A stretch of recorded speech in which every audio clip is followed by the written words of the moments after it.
Hi, welcome back to Kinesis PT and Performance.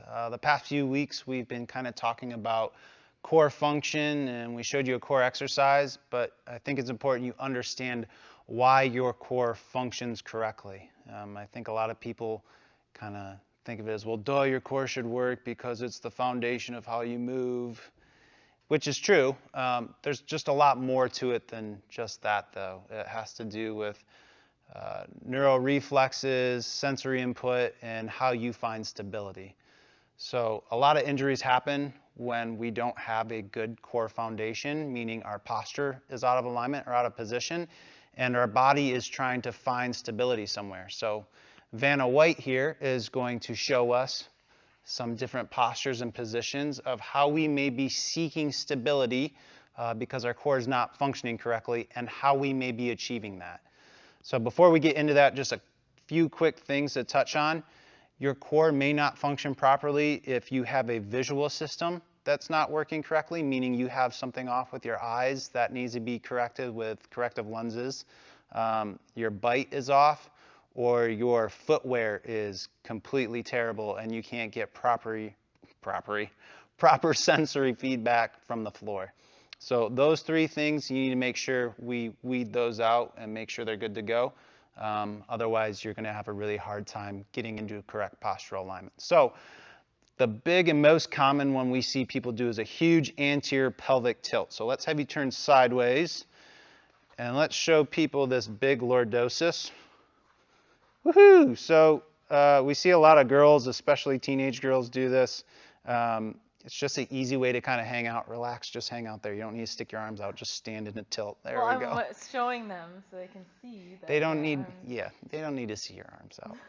So go ahead, stand in a nice tilt for me. Cool. There we go. So what we have here is a little hinge at the back.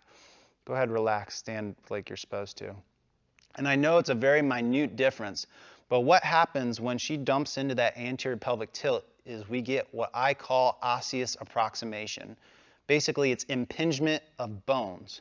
So at our hips, what we're seeing is the pelvis, or the acetabulum, the socket, close down over the femoral head. So the socket closes down over the ball. With that, we get what's called FAI, or hip impingement. Okay, so if you have recurrent groin strains or hip flexor strains and you're strengthening the heck out of your hip flexors, that's probably not it. Unfortunately, I was one of those athletes through high school and college. I got told my hip flexors were weak when in reality they were way too strong and it was pulling me into that tilt. The other thing that happens is if we go into that tilt, we get osseous approximation at our lumbar spine, okay, meaning our facet joints are now closing down and clamping on each other, okay? So instead of the weight and the force kind of being transmitted through the vertebral body like it's supposed to, now it's kind of going through what we call the pedicles and the facet joints. You can see things happen like a spondylolisthesis, where you actually get a separation of the pars interarticularis and the vertebral body slides forward.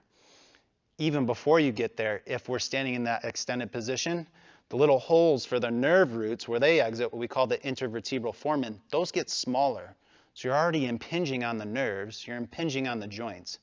So without getting too further into this, you can see real quickly why it is important to be in a correct postural alignment and make sure your core is functioning properly.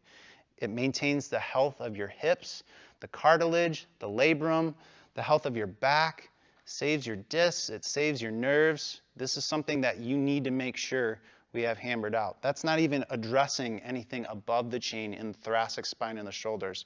I want to keep this short and sweet, so we won't get into that. But these are also affected by the way you set your posture and your core here. If you have questions, please reach out. I'd be happy to answer them.